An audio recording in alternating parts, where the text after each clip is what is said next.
تو عیادت کے لیے لوگ آ رہے تھے، تو سالے عیادت کے لیے آئے، فاطمہ کے بھائی، کپڑے دیکھے امیر المومنین کے، تو بہن کو ایک طرف کر کے فرمایا، بڑے نیک سرداروں میں سے تھے یہ مسلمہ بن عبد الملک، کہنے لگے امیر المومنین کے کپڑے تبدیل کروا دو، لوگ پوچھنے آ رہے ہیں تو میلے کپڑے اچھا نہیں لگتا، کہا جی بھائی کرواتی ہوں۔ اگلے دن جب وہ حال پوچھنے آئے تو پھر وہی کپڑے تھے، تو انہوں نے ان کو الگ جا کر کہا، بہن میں نے تمہیں کہا تھا کپڑے بدلوا دیتی، کیوں نہیں بدلوائے؟ تو وہ رونے لگیں، کہنے لگی کہاں سے بدلواؤں، جوڑا ہی ایک ہے، جوڑا ہی ایک، کہاں سے بدلواؤں؟ اور حکومت کتنی تھی؟ 3 بر اعظم کی، 3 بر اعظم کی حکومت۔ ہمارا تو پٹواری امان کا نہیں ہے، اور وہ 3 بر اعظم کی سلطنت لے کر ایک جوڑے میں اللہ سے ملنے جا رہا ہے۔ ان کو زہر دیا گیا، جب ان کی موت کا وقت قریب آیا تو انہوں نے رجا بن حیوہ کو بلایا، سننے والی بات ہے بچوں، ان سے فرمانے لگے سنو، میں نے 3 بادشاہوں کو قبر میں اتارا۔ اب بچیاں تو قبرستان جاتی نہیں، ہم تو اپنے ہاتھوں سے قبر میں اتارتے ہیں، اور اوپر مٹی ڈالتے ہیں، اور اوپر اینٹیں ڈالتے ہیں، اور پھر منو مٹی میں دبا کے واپس آتے ہیں۔ یہ منظر آپ بچیوں کے تو دیکھنے کا بھی نہیں ہے۔ وہ کہنے لگے میں نے 3 بادشاہوں کو مٹی میں ڈالا، لیکن ان کے کفن کی گرہ کو جب کھول کے دیکھا تو ان کے چہرے قبلے سے ہٹ چکے تھے، اور رنگ ان کے کالے پڑ چکے تھے۔ ولید بن عبد الملک، سلیمان بن عبد الملک، عبد الملک بن مروان، عبد الملک باپ، ولید بیٹا، سلیمان بیٹا، یہ تینوں کا ان کے چہرے کالے ہو گئے تھے، اور ان کا قبلے سے منہ پھر گیا تھا۔ اب میں مرنے لگا ہوں، مجھے پہلے ضرور چیک کرنا کہ میرا اللہ میرے ساتھ کیا کرتا ہے۔ پہلے تینوں کی ظلم کی حکومت تھی، ان کے چہرے قبلے سے کیوں ہٹ گئے؟ آپ کو عجب بات بتاؤں، ولید بن عبد الملک روزانہ تہجد میں کھڑے ہو کے 10 سپارے پڑھتا تھا، 10 سپاروں کی تلاوت تہجد میں کرتا تھا کھڑے ہو کے، اور قبلے سے چہرہ ہٹ گیا۔ سلیمان بن عبد الملک تہجد گزار، چہرہ قبلے سے ہٹ گیا، ظلم کیا، ظلم کیا، ظلم کیا، خون کو پانی بنا دیا، حکومت پر شریعت کو قربان کیا، رشتے ناتوں کو قربان کیا۔ اللہ نے قبلے سے چہرے، نمازیں منہ پہ مار دی، روزے منہ پہ مار دیے، حج زکاتیں منہ پہ مار دی، تہجد ان کے منہ پہ مار دی، اور ان کے چہروں کو قبلے سے ہٹا دیا اور رنگ کالے کر دیے۔ عمر بن عبدالعزیز نے اسی سلطنت کو عدل سے بھر دیا، اسی سلطنت کو عدل سے بھر دیا۔ جب ان کا انتقال ہوا،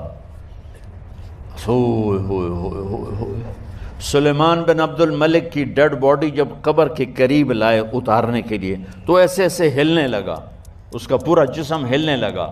تو اس کے بیٹوں نے کہا کہ ہمارے ابا زندہ ہیں، تو حضرت عمر نے فرمایا بیٹو زندہ نہیں ہیں، عذاب قبر جلدی شروع ہو گیا ہے، عجل اللہ بالعقوبہ، قبر کی پکڑ پہلے شروع ہو گئی ہے، چھپاؤ اپنے باپ کو جلدی۔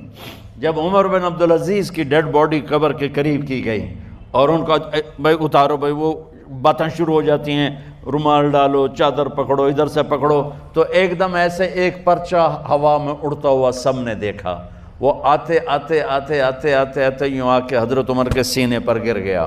سب دیکھ رہے ہیں۔ جب پرچے کو اٹھا کے دیکھا گیا تو اس پہ ایک سطر پہ لکھا تھا بسم اللہ الرحمن الرحیم، اور دوسری سطر پہ لکھا تھا براءۃ من اللہ لعمر بن عبد العزیز من النار، یہ عمر کے لیے جہنم کی آگ سے نجات کا پروانہ ہے۔ 3 بر اعظم کی سلطنت لے کر وہ جنت کا پروانہ لے کر دنیا سے گئے۔ جب ان کو قبر میں اتارا گیا تو انہوں نے رجا بن حیوہ سے فرمایا تھا 3 بادشاہوں کے چہرے دیکھے قبلے سے پھر گئے، رنگ کالے پڑ گئے، مجھے تم نے دیکھنا ہے کہ کیا ہوتا ہے۔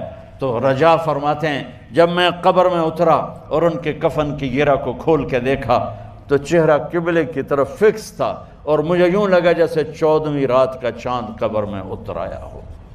میرے عزیزو، طلبہ و طالبات، اللہ کو اپنی منزل بناؤ، اللہ کو اپنی منزل بناؤ، اللہ کو اپنی منزل بناؤ۔ ایک عورت عراق سے آئی، اس کی 5 یتیم بچیاں تھیں تو اسے ضرورت تھی وظیفے کی۔ اس نے آ کے پوچھا حضرت عمر بن عبدالعزیز کا گھر کہاں؟ تو لوگوں نے فرمایا وہ سامنے جو ٹاٹ اور بوریے کا پردہ لٹک رہا ہے وہ عمر بن عبدالعزیز کا گھر ہے۔ دروازے پہ دستک دی تو ایک عورت اندر برتن دھو رہی تھی۔ پوچھا السلام علیکم، امیر المومنین سے ملنا ہے۔ وہ کہنے لگی اس درخت کی چھاؤں میں بیٹھ جاؤ، ابھی تشریف لاتے ہیں۔ تھوڑی دیر گزری تو حضرت عمر بن عبدالعزیز آئے تو کنویں سے پانی نکال کے نا، سین میں کنواں تھا تو جو جگہ میں مٹی اڑ رہی تھی نا، گرد اڑ رہی تھی، ہوتا ہے نا عصر کے بعد لوگ پانی پھینکتے ہیں، وہاں پانی پھینکنے لگے، چھڑکاؤ کرنے لگے۔ تو تھوڑی تھوڑی باتیں وہ خاتون آپ سے کرنے لگی تو وہ جو عورت آئی تھی نا وہ کہنے لگی تم غلام سے باتیں کر رہی ہو، تمہیں پردہ کرنا چاہیے۔ کہنے لگی یہ غلام نہیں، یہ میرے شوہر ہیں اور یہ امیر المومنین عمر بن عبدالعزیز۔ کہنے لگی یہ عمر بن عبدالعزیز ہے؟ کہا ہاں یہ عمر بن عبدالعزیز ہے۔ تو وہ خاتون حاضر ہوئی، کھجوریں اس کو دی گئی کھانے کے لیے۔ اس نے کہا حضور میری 5 یتیم بیٹیاں ہیں، مجھے وظیفہ چاہیے۔ جناب عمر بن عبدالعزیز نے ایک بیٹی کا نام پوچھا، ولدیت پوچھی، وظیفہ لکھا۔ عورت کہنے لگی اللہ تیرا شکر ہے میری بچی کا وظیفہ لگ گیا۔ دوسری کا نام پوچھا، ولدیت پوچھی، عمر پوچھی، وظیفہ لگایا، اللہ تیرا شکر ہے میری یتیم بچی کا وظیفہ۔ 4 بچیوں کے وظیفے عمر لکھتے رہے، خاتون اللہ کی حمد کرتی رہی۔ 5ویں کا لکھنے لگے تو کہنے لگی میں نے زمانہ بڑا دیکھا ہے پر عمر بن عبدالعزیز تیری طرح کا بندہ نہیں دیکھا۔ آپ فرمانے لگے اب میں 5ویں کا وظیفہ نہیں لکھتا، 4 کا وظیفہ جا کے گورنر سے منظور کرا لے اور 4 کو کہنا تھوڑا تھوڑا 5ویں کو بھی دے دے۔ حضور کیوں نہیں لکھتے؟ فرمایا جب تک تو حمد کے لائق رب کی حمد کر رہی تھی میں وظیفے لکھ رہا تھا، اب تو نے میری تعریفیں شروع کر دی۔ اپنی تعریف پر کیسے وظیفہ لکھوں؟ وہ تو حمد کے لائق ہے، اس کی حمد ہونی چاہیے، لیکن میں اپنی تعریف پر، اپنی خوشامد پر میں نہیں لکھتا۔ جا اللہ تعالیٰ تیری لیے بہتری کرے۔ وہ خاتون کہتی ہے میں وہاں سے آئی، مجھے مہینوں لگ گئے، سفر لمبا تھا، عراق پہنچی تو عراق کے گورنر کو جب میں نے وہ روکا دیا تو ان کی چیخیں نکل گئی، تڑپ کے روئے۔ میں نے کہا کیا ہوا؟ کہنے لگی بی بی جس نیک آدمی نے تجھے یہ لکھ کے دیا تھا نا، چند دن ہوئے ان کا انتقال ہو گیا۔ عمر بن عبدالعزیز پردہ فرما گئے۔ وہ خاتون پھر روئی، کہنے لگی یتیم بیٹیوں کا اب کیا بنے گا، اس رکے کا کیا بنے گا؟ تو آپ فرمانے لگے بی بی جب امیر عمر بن عبدالعزیز جیسا ہو تو گورنروں کو بھی اللہ کچھ توفیق دے ہی دیتا ہے۔ اگر انہوں نے تیرا وظیفہ زندگی میں لکھا تھا تو فکر نہ کر، جب تک میں زندہ رہوں گا وظیفہ پہنچتا رہے گا۔ آپ کے گورنر نے لکھا کہ حضرت صاحب گورنر ہاؤس کی عمارت کمزور ہو گئی ہے، نہیں بنا لوں۔ تو آپ فرمانے لگے تو عدل کا قلعہ کیوں نہیں بناتا، انصاف کی دیواریں کیوں نہیں کھڑی کرتا؟ فرمایا چھوڑ اینٹیں لگانا، عدل و انصاف کا قلعہ بنا۔ سب سے بڑی بات یہ تھی کہ بڑے پابند تھے صوم و صلات کے، دن کو تلاوت کرتے، رات کو عبادت کرتے، پنجگانہ نماز میں کھڑے ہوتے، اللہ کے خوف کی بات آتی تو چڑیا کی طرح پھڑ پڑاتے، ڈرتے۔ آپ کی اہلیہ کہنے لگی عمر بن عبدالعزیز یہ کیفیت کیسے ہوئی؟ فرمانے لگے ایک ذہن میں بات بیٹھ گئی تھی کہ رب نے حساب پوچھنا ہے اور میں نے حساب دینا ہے، تو جس کو پتا ہونا میں نے حساب دینا ہے اور مجھ سے کسی نے حساب پوچھنا ہے، پھر سمجھیں حساب دینا ہے اور کسی نے حساب پوچھنا ہے، حساب دینا ہے اور حساب، تو فرماتے ہیں جب یہ ذہن بن گیا نا کہ میں نے حساب دینا ہے اور رب نے حساب پوچھنا ہے تو بس پھر میں نے حساب کر کے رکھنا شروع کر دیا۔ پھر میں نے کوشش کی ہے کہ حساب کروں کہ نا انصافی نہ ہو جائے، ظلم نہ ہو جائے۔ ایک آدمی بڑی دور سے چل کے آیا، عرض کی حضور آپ کے گورنر نے میرا مال چھین لیا ہے، واپس نہیں کرتا۔ تو حضرت عمر بن عبدالعزیز رحمۃ اللہ نے رکا لکھا، فرمایا میں نے تو تجھے نیک آدمی سمجھ کے گورنر بنایا تھا اور تو لوگوں کے مال نہیں واپس کرتا، فوراً واپس کر۔ اس کے نام جب خط لکھا تو آدمی خوش ہو گیا۔ تو آپ فرمانے لگے اب یہ بتا تیرا آنے جانے کا خرچہ کتنا ہوا؟ عرض کی حضور کیا مطلب؟ آپ فرمانے لگے ایک تجھ پہ ظلم ہو اور دوسرا تیرے اوپر اور خرچے ڈالے جائیں. دیکھیں نا, ایک آدمی کی زمین پہ قبضہ ہو, پھر وہ وکیل کرے, پھر وہ گواہ اکٹھے کرتا پھرے, پھر وہ مسائل میں الجھ جائے. جناب عمر بن عبدالعزیز نے ہمیں ایک سوچ عطا فرمائی. فرمایا ایک تیرے اوپر ظلم ہوا, ایک تجھے اتنی تکلیف ہوئی یہاں آنے کی, اور ایک تیرا خرچ ہوا. بتا کتنے پیسے. عرض کی حضور میرا تو لاکھوں کا مال آپ نے واپس کرا دیا ہے, اب چھوڑے خرچے کو. فرمایا نہ بھائی, یہ میرے رسول کائنات کا دین ہے, اس میں ہم ہر شے کا حساب کر کے رکھیں گے. تیرا خرچ ہوا ہے, تیرا خرچہ ہوا ہے, تجھے آنا پڑا, تجھے جانا پڑا. اور دنیا کے منصفوں, فیصلے کرنے والوں, تھوڑا خیال تو کرو کتنے لوگ ہیں جو رول گئے بیچارے رستوں میں کچہریوں کے, جو عدالتوں کے چکر لگا لگا کے تھک گئے, جن کی اولادیں تڑپ اٹھی, مکان بک گئے. انہوں نے اپنے حقوق کیا لینے تھے, ان کی تو باقی چیزیں بھی چلی گئیں. فرمایا خرچہ بتا کتنا ہوا. عرض کی حضور 60 دینار تقریباً. فرمایا اسے مال خزانہ سے 60 دینار بھی دو. پھر فرمایا میری جیب سے اسے 50 اور دو, تاکہ یہ آنے جانے میں مزید روٹی کھا سکے, گوشت کے ساتھ روٹی کھائے. اور پھر فرمایا معاف کر دینا, حکومت عمر بن عبدالعزیز کی تھی, پر تجھے بڑی تکلیف اٹھانی پڑی, اذیت اٹھانی پڑی. یارو اس رنگ میں اس شخص نے حکومت کی, اس انداز میں, اور سب سے بڑھ کر بنو امیہ میں سے تھے. لیکن میرے رسول پاک کی اولاد سے جو پیار, حضور کی نسل سے. کسی نے آپ کے سامنے کہہ دیا, امام جلال الدین سیوطی نے اس کو لکھا ہے, کسی نے عمر بن عبدالعزیز رضی اللہ تعالیٰ عنہ کے سامنے کہہ دیا یزید امیر المومنین تھا, مومنوں کا امیر تھا. فرمایا پکڑو اس بدذات کو 20 کوڑے مارو, پکڑو اس نالائق کو, اسے 20 کوڑے مارو. یہ نبی پاک کے خاندان کے قاتل کو امیر المومنین کہتا ہے. یہ فتویٰ جناب عمر کا. مولا علی شیر خدا کی اولاد میں سے ایک شہزادے آپ کے پاس آئے کسی کام کے لیے, تو عمر بن عبدالعزیز اٹھ کے کھڑے ہو گئے, ہاتھ باندھ دیے, کہنے لگے حضور ساری دنیا میرے پاس آئے, آپ نا ایک رکا لکھ دیا کریں یا پیغام دے دیا کریں, اس لیے کہ اس دھرتی پہ جو کچھ بھی ہے وہ مدینے والے رسول کا ہی صدقہ ہے. حضور کی اولاد سے پیار, نبی پاک صلی اللہ علیہ وسلم کے خاندان کے ساتھ محبت. حضرت عمر بن عبدالعزیز نے فلاح عامہ کے کام کرائے, بڑے بڑے سرائے بنائے, لوگوں کے ٹھہرانے کا بندوبست کیا, وظائف دیے غریبوں کو, مساجد بنائی, مدارس بنائے. آپ کو مجدد کہا جاتا ہے. نئے سرے سے تجدید کی, علماء سے پیار کیا, صدقات و خیرات کا ایک ایسا ماحول دنیا کے اندر بنایا کہ لوگ کہتے ہیں کہ ہم زکوٰۃ دینے کے لیے بندہ تلاش کرتے تھے, پر جناب عمر بن عبدالعزیز کے زمانے میں کوئی زکوٰۃ لینے والا میسر نہیں آتا تھا. ایک شخص ملا تو لوگوں نے اس کو اتنی زکوٰۃ دی, اتنی زکوٰۃ دی, اتنی زکوٰۃ دی, لوگ خوشحال ہو گئے. اتنی زکوٰۃ دی کہ اگلے سال وہ خود زکوٰۃ دے رہا تھا.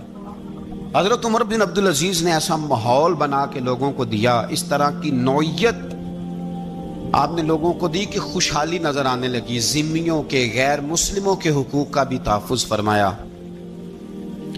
39 سال عمر پائی, صرف نمازیں بھی پڑھ گئے, صدقے بھی دے گئے, عبادتیں بھی کر گئے, 2.5 سال حکومت بھی کر گئے, اللہ رسول کو راضی بھی کر گئے. عمر پائی 39, پورے 40 نہیں, 39 سال عمر پائی. اتنا کچھ کر گئے. ہم تو بھی انتظار میں رہتے, ہم تو بھی انتظار میں. اٹھ فریدا ستیا تے داڑھی آ گیا پور. اٹھ فریدا, یہ ستیا کا مطلب بابا جی نے غفلت بیان کیا ہے, کہ مطلب یہ نہیں کہ سچی مچی سویا ہوا تھا, کہتے تو غافل ہے. اٹھ فریدا ستیا داڑھی آ گیا پور, اگا نیڑے آ گیا, پیچھا رہ گیا دور. 40 سال کی عمر میں آپ کو زہر دے دیا گیا. کچھ لوگوں کو برداشت نہیں نہ ہوا. ایک شخص آیا رکا لے کے, اس نے کہا حضور پچھلا خلیفہ میرے نام 20,000 دینار لکھ گیا ہے, پر وہ فوت ہو گیا ہے, تو آپ یہ رکا ہے, مجھے 20,000 دینار دے دیں. آپ فرمانے لگے سنبھال کے رکھ, شاید میرے بعد والا دے دے. رکا سنبھال کے رکھ, پر مجھ سے نہ امید رکھنا 20,000 دینار تو میں 20,000 گھر میں دوں گا اور 20,000 چولہے جلاؤں گا. میں ایک آدمی کو اتنا امیر کر دوں اور باقی لوگ دیکھتے رہے. آپ کو زہر دے دیا گیا, بیمار رہے, بچوں کو بلایا, فرمایا بیٹا میں جہنم سے ڈر گیا تھا، تمہارے لیے مال نہیں جمع کر سکا، بزدل نکلا، شدید علیل ہو گئے۔ وہ جو آیت میں نے پڑھی ہے نا، آپ کی اہلیہ کہتی ہیں کہ آخری وقت آپ کی زبان پر وہ آیت جاری ہوئی، تلک الدار الآخرۃ نجعلھا للذین لا یریدون علوا فی الارض ولا فسادا والعاقبۃ للمتقین۔ فرمایا یہ آخرت کا گھر ہے، ان لوگوں کو ملے گا جو نہ زمین میں تکبر کرتے ہیں نہ فساد چاہتے ہیں۔ یہ آیت پڑھی اور روح پرواز کر گئی۔ مرنے سے پہلے، وصال سے پہلے 10 دینار یا 20 دینار دے کے اپنے بیٹے کو بھیجا، فرمایا گاؤں میں جاؤ اور میرے لیے زمین خریدو قبر کے لیے، اور اگر گاؤں والے خوشی سے دے دیں تو خریدنا، اور اگر انہیں دقت ہو تو انہیں تنگ نہ کرنا۔ 10 دینار کی زمین خریدنے کے لیے جب بیٹا جانے لگا تو اس نے کہا حضور کچھ لوگوں کی خواہش ہے کہ آپ کا جسد خاکی مدینے لے جایا جائے، اور نبی پاک علیہ السلام کے پہلو میں آپ کو دفن کیا جائے۔ آپ فرمانے لگے پتر میں اس قابل نہیں ہوں کہ حضور کے ساتھ دفن کیا جائے، نہ میں اس قابل نہیں ہوں۔ اس طرح کرنا، میرے پاس حضور کے کچھ ناخن اور بال ہیں، جب میرا انتقال ہو جائے تو میری قبر میں رکھ دینا۔ اور پھر حضرت عمر بن عبدالعزیز نے فرمایا مجھے نہ سستا کفن دینا 2 دینار کا، اس سے زیادہ کفن نہ دینا، 2 دینار کا کفن۔ حضور آپ کا مال ہے کچھ پڑا ہوا تو اس میں سے اچھا کپڑا خریدا جا سکتا ہے۔ فرمایا نہ بھائی 2 دینار کا کفن خریدنا۔ حضور کیوں؟ فرمایا اس لیے کہ اگر میں نیک ہوا تو اللہ مجھے جنت کا لباس عطا فرما دے گا، اگر میں بد ہوا تو یہ بھی تو پھاٹی جائے گا، چیر دیا جائے گا، قبر توڑ دے گی پسلیاں، لہٰذا مجھے مہنگا کفن نہ دینا، 2 دینار کا۔ آپ کے وصال سے کچھ عرصہ پہلے نا آپ نے ایک قاصد بھیجا، روم کے بادشاہ کے پاس وہ گیا تو وہاں اس نے ایک عجیب منظر دیکھا کہ وہاں ایک حافظ قرآن نابینا آدمی قید ہے، اس کی آنکھیں موجود نہیں ہیں اور وہ چکی چلاتا ہے، آٹا پیستا ہے۔ اس قاصد نے اسے پوچھا تو یہاں کب سے ہے اور یہ تیرے ساتھ معاملہ کیسے ہوا؟ تو وہ کہنے لگا مجھے انہوں نے گرفتار کر لیا، پھر مجھے کہنے لگے عیسائی ہو جا، میں نے انکار کیا تو انہوں نے میری آنکھیں نکال دی۔ اب میں صبح شام یہ تھوڑا سا کام کرتا ہوں، چکی پیستا ہوں تو روٹی دے دیتے ہیں۔ وہ قاصد حضرت عمر بن عبدالعزیز کے پاس آیا اور آ کے کہا حضور ایک اس طرح کا مسلمان روم کے بادشاہ کے پاس قید ہے، ایک مسلمان کی تکلیف۔ حضرت عمر بن عبدالعزیز نے جب سنا تو رو پڑے، اور میں وہ قید ہے اور وہاں قید ہے اور ہم یہاں آرام سے بیٹھے ہیں۔ فوراً رکا لکھا، قاصد سے کہنے لگے واپس جا، روم کے بادشاہ کو جا کے کہہ کہ اس نابینا قیدی کو فوراً آزاد کرے، ورنہ میں ایک ایسا لشکر بھیجوں گا کہ اتنا بڑا لشکر بھیجوں گا کہ اس کا پہلا آدمی تیرے پاس ہوگا اور آخری میرے پاس ہوگا، اور تجھے پھر وہ بندہ چھوڑنا پڑے گا، تو ابھی چھوڑ دے، میں تجھے پیغام دے رہا ہوں۔ وہ قاصد کہتا ہے جب میں رکا لے کے پہنچا، ظاہر ہے بڑا لمبا سفر ہوتا تھا، آنے جانے میں مہینوں بھی لگ جاتے تھے۔ کہتے میں نے رکا دیا تو اس نے پڑھا، کہنے لگا میری طرف دیکھ کے رکا میں نے پڑھ لیا ہے، علماء کو جانتے ہیں، تاجر تاجروں کو جانتے ہیں، تو بادشاہ بھی بادشاہوں کو جانتے ہیں، اور میں تم مسلمان ہو میں نہیں ہوں، پر اتنی تم اس درویش کی قدر کرتے ہو میں تم سب سے بڑھ کر قدر کرتا ہوں۔ میں اس بندے کو لشکر لے کے آنے کی تکلیف نہیں دوں گا، میں ویسے ہی قیدی آزاد کرنے لگا، تم لے جاؤ۔ کہتے ہیں مجھے چند دن وہاں رہنا پڑا، کچھ لوازمات تھے جن کے لیے رکنا پڑا۔ ایک دن میں شاہ روم کے دربار میں گیا تو وہ تخت سے نیچے اتر کے رو رہا تھا اور اس کی ہچکی بندھی تھی اور اس کے سینے سے آواز نکل رہی تھی۔ میں نے پوچھا لوگوں سے کیا ہوا، کہنے لگے خود ہی پوچھ لو۔ میں نے جا کے کہا بادشاہ کیا ہوا، کیوں رو رہے ہو؟ تو کہنے لگا آج دھرتی کا حسن اٹھ گیا ہے، آج سنگار ختم ہو گیا، آج دھرتی کا حسن اٹھ گیا۔ میں نے کہا کیا ہوا؟ کہنے لگے عمر بن عبدالعزیز انتقال کر گئے، تمہارا امیر چلا گیا۔ تو میرے دل میں خیال آیا، میں نے آہ بھری، میں نے کہا پھر ہمارے لیے کیا حکم ہے؟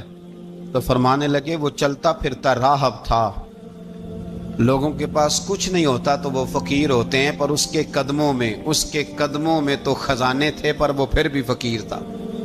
فرمایا اس کا حکم اگر میں زندگی میں مانتا تھا تو مرنے کے بعد بھی بات مانی جائے گی، تمہارا قیدی بھی تمہیں واپس کیا جائے گا اور عمر بن عبدالعزیز کی بات بھی سنی جائے گی۔